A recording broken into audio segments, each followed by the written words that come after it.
ರಾಜ್ಯ ರಾಜಕಾರಣದಲ್ಲಿ ತೀವ್ರ ಸಂಚಲನ ಮೂಡಿಸಿರುವ ಧಾರವಾಡ ಜಿಲ್ಲಾ ಪಂಚಾಯತ್ ಸದಸ್ಯ ಯೋಗೇಶ್ ಗೌಡ ಹತ್ಯೆ ಪ್ರಕರಣಕ್ಕೆ ಸಂಬಂಧಿಸಿದಂತೆ ಕಾಂಗ್ರೆಸ್ಸಿನ ಶಾಸಕ ಮತ್ತು ಮಾಜಿ ಸಚಿವ ವಿನಯ್ ಕುಲಕರ್ಣಿ ಸೇರಿದಂತೆ 17 ಮಂದಿ ಆರೋಪಿಗಳಿಗೆ ಬೆಂಗಳೂರಿನ ಜನಪ್ರತಿನಿಧಿಗಳ ವಿಶೇಷ ನ್ಯಾಯಾಲಯವು ಜೀವಾವಧಿ ಶಿಕ್ಷೆ ವಿಧಿಸಿ ತೀರ್ಪು ನೀಡಿದೆ. 2016 ಜೂನ್ 15ರಂದು ಧಾರವಾಡದ ಸತ್ತಾಪುರ ಬಡಾವಣೆಯ ಜಿಮ್ನಲ್ಲಿ ಯೋಗೇಶ್ ಗೌಡ ಅವರನ್ನು ಭೀಕರವಾಗಿ ಹತ್ಯೆ ಮಾಡಲಾಗಿತ್ತು.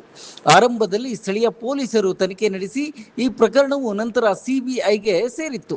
ರಾಜಕೀಯ ದ್ವೇಷದ ಹಿನ್ನೆಲೆಯಲ್ಲಿ ಈ ಕೊಲೆ ನಡೆದಿದೆ ಎಂದು ಸಿಬಿಐ ಆರೋಪಿಸಿತ್ತು. ನ್ಯಾಯಾಧೀಶರಾದ ಸಂತೋಷ್ ಗಜಾನನ ಭಟ್ ಅವರು ವಿನಯ್ ಕುಲಕರ್ಣಿ ಅವರಿಗೆ ಜೀವಾವಧಿ ಶಿಕ್ಷೆ ಹಾಗೂ 30,000 ರೂಪಾಯಿ ದಂಡ ವಿಧಿಸಿದೆ.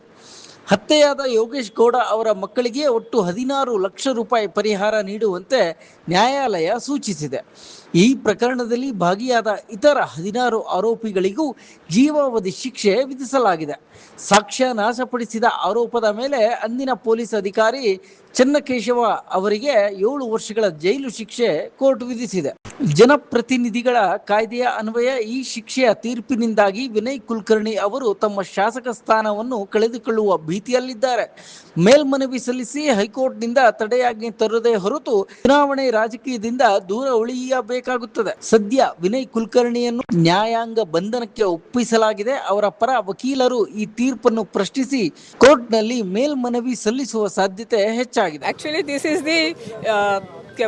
Actually justice was done, truth has come out, and it is actually it has created that confidence in judiciary to this society, has imbibed confidence to the judiciary, and apart from that, such a great effort by all people who are behind them.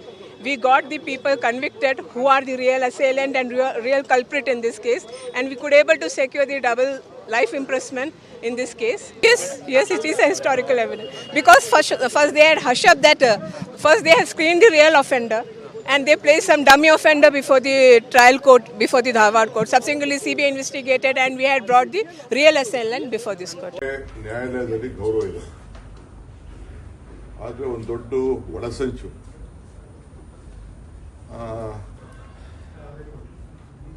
ಇನ್ನೇನು B report file ಮಾಡೋಂಥ ಸಂದರ್ಭದಲ್ಲಿ ಸಿಬಿಐನವ್ರು ತೆಗೆದುಕೊಂಡು ಒಂದು ದೊಡ್ಡ ಕಿರುಕುಳ ನೀಡಿ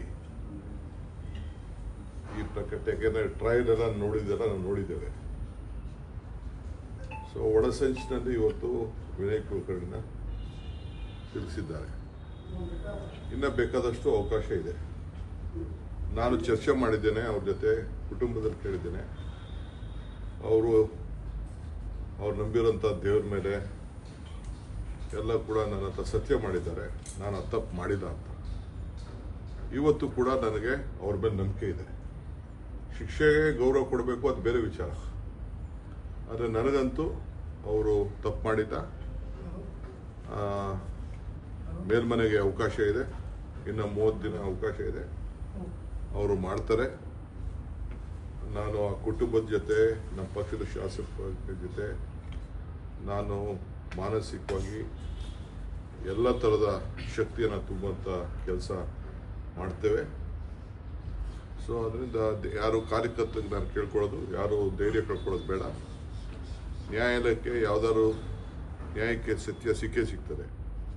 ನನಗೇನಾಯಿತು, ನಾನು ಬೇಕಾದಷ್ಟು ತೊಂದರೆ ನನಗೂ ಸಂಚಿನ ಮೇಲೆ ಅನುಭವಿಸಿದೆ.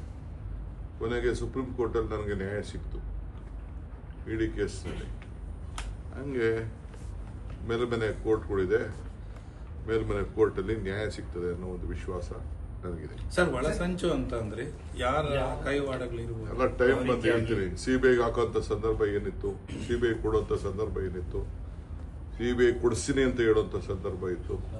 ಈಗ ಯಡಿಯೂರಪ್ಪನವ್ರು ಹೇಳ್ತಾ ಇದ್ದಾರಲ್ಲ, ನಾನು ಅವತ್ತೇ ಹೇಳಿದ್ದೆ ಅಂತ. ಮುಂಚಿತವಾಗಿ ಹೆಂಗೆ ಮಾಡೋದಿತ್ತು. ಸೊ ರಾಜಕೀಯವಾಗಿ ಅವನ ಶಕ್ತಿಯಾಗಿ ಉತ್ತರ ಕರ್ನಾಟಕದಲ್ಲಿ ಒಬ್ಬ ದೊಡ್ಡ ಶಕ್ತಿಯಾಗಿ ಬೆಳೀತಾರೆ ಅಂತ ಹೇಳಿ ಬಿಜೆಪಿಯವ್ರು ಮಾಡಿದಂಥ ಒಳಸಂಚಿಗೆ ಇವತ್ತು ಪಾಪ ಆತನಿಗೆ ತೊಂದರೆ ಆಗಿದೆ. ಕೋರ್ಟ್ ತೀರ್ಪು ಕೊಟ್ಟ ನಂತರ ಕೂಡ ಆ ಥರದೊಂದು ಹೇಳಿಕೆ ಅವರೇನು ಯಾವ ಉದ್ದೇಶದಲ್ಲಿ ಅಥವಾ ಯಾವ ಅರ್ಥದಲ್ಲಿ ಅವ್ರು ಹೇಳಿಕೆ ಕೊಟ್ಟಿದ್ದಾರೋ ಗೊತ್ತಿಲ್ಲ ನನಗೆ.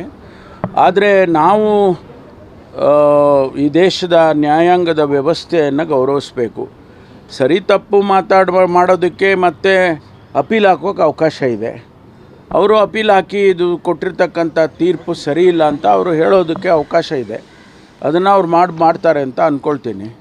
ಆದರೆ ತೀರ್ಪನ್ನು ನಾವು ಪ್ರಶ್ನೆ ಮಾಡೋದಕ್ಕೆ ನಾವು ಒಬ್ಬ ಸಾರ್ವಜನಿಕ ವ್ಯಕ್ತಿಯಾಗಿ ನಾವು ಪ್ರಶ್ನೆ ಮಾಡೋದಕ್ಕೆ ಆಗೋದಿಲ್ಲ. ಇನ್ನಷ್ಟು ಹೆಚ್ಚಿನ ಮಾಹಿತಿಗಾಗಿ ಫಾಲೋ ಮಾಡಿ ಬ್ರಿಗೇಡ್ ನ್ಯೂಸ್ ಕನ್ನಡ.